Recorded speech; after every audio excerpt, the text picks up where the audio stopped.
is broken. But this pig says there is a way to stop it. There is. We can still save Athanor. Don't listen to him! This is bad! The son of Spider! He broke the chain! You've lived apart from your kin too long. Fear and suspicion have made you as cold as all this ice.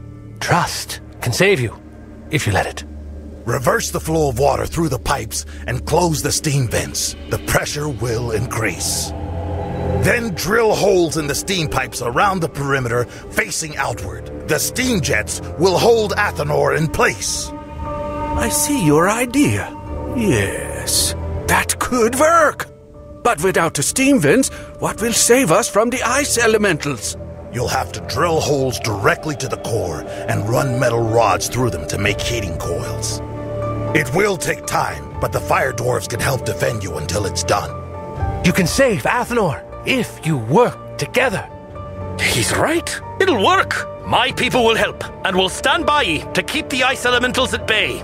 We welcome your help, cousin. I regret the errors of the past, and hope this begins a new era for our people. Let the work begin at once. No! Don't tell me you've fallen for this! It's all lies! Fire dwarves and wizards cannot be trusted! No, it is you who cannot be trusted. You are removed from this council. Bat, you're helping the dwarves. Have you come over to Ravenside? I have never met Grandmother Raven. All I know is that the spiral must be saved. Wizard, go to your pod. I'll meet you there and tell you more.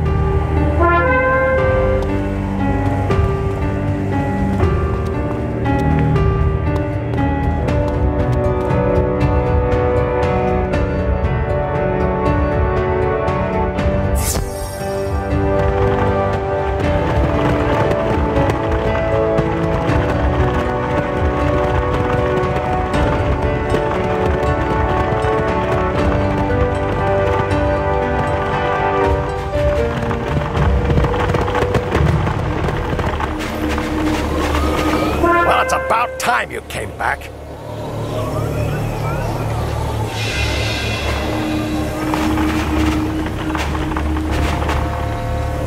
Medulla has the upper hand. He can manipulate Mallory into breaking the chains. But that's not all. Medulla stole the idea for weaponizing Mallory's essence out of my mind. If he builds an essence cannon and attaches her to it, the game is up. An essence cannon would let him blast the chains from anywhere. It's not enough to defend the chains now. We have to take the fight to Medulla. I know where Mallory is. I wasn't strong enough to break in on my own, but I'm not on my own anymore. There's still time to stop Medulla before he builds his weapon, but we've got to travel into the ether. Can you do this? We can, but we must return to our home base on Ariel to do so. This stream portal will take us there. Let's go then, quickly.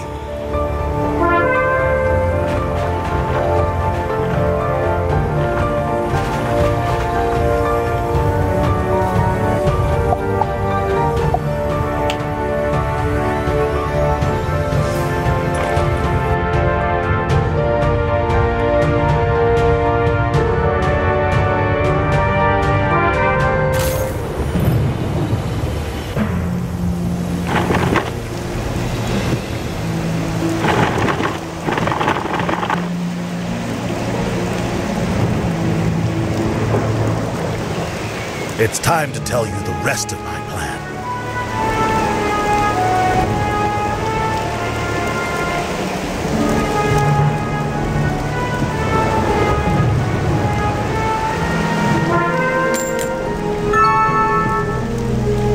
We must stop Medulla before he can build his own essence cannon. Spark, configure a pod to stream us to Medulla's hidden fortress. It won't be easy. Medulla's hiding inside Sapedius, the biggest sky squid in Empyrea. The lair is built into the bowels of the beast. Impossible. Sapedius is smaller than the sky islands of Empyrea. I cannot target the Cycloabe on such a narrow point.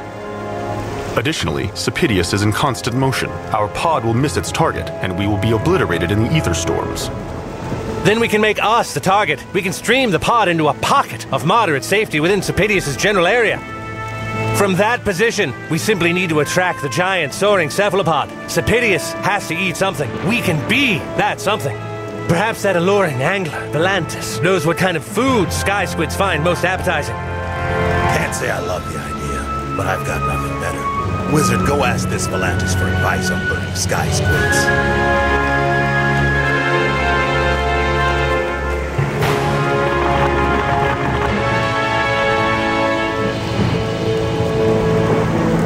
Can I help you? Advice on attracting a sky squid? Sure, don't. But for argument's sake, I'd probably use a flying glowfish as bait. The flying glowfish's bioluminescence makes them stand out in the murky ether. But it's their pungent odor, oof, that sky squids can't resist. Of course, catching a flying glowfish is even harder than catching a sky squid, so you'd want to create a massive flying glowfish lure. But even if you could create a lure that big, that shiny, that stinky, you'd still never reel in a sky squid. They swallow everything whole. These blasted storms. The last one battered our little township here, but good, and we're out of usable parts for repairs. There are some wrecks in the jungle, though. Get some debris from those, and some silk from monkey spiders, and maybe I can lash up some repairs. What did Volantis say? We gotta make the pod look like a flying glowfish? I assume it's gotta glow then. And stink. Of course it does. I'm familiar with flying glowfish. Their basic anatomy should be easily replicated with the debris at our disposal. I saw lightning bugs in the jungle. We could use some of their bioluminescent venom to paint the pod. What? Oh, so everyone just assumes the pig knows how to generate stink. Lucky for you. I did see stink reeds in the jungle.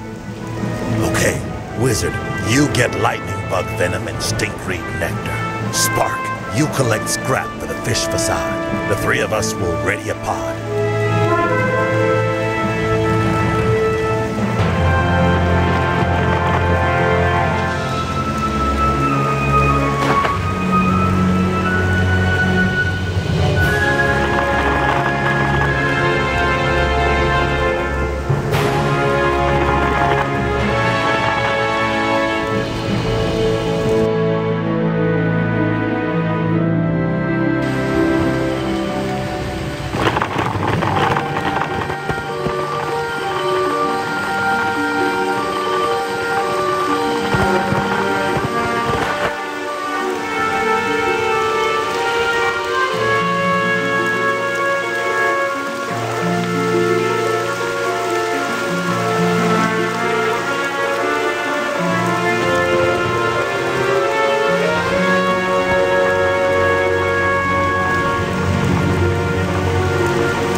About time. The pod is prepped and ready for its makeover. Need to get the venom in the stink. Ooh, that stinkreek nectar is ripe. And that's enough venom to make us visible from Wisteria. Spark has the scrap fish parts collected. Just put the silly thing together already, won't you, Wizard?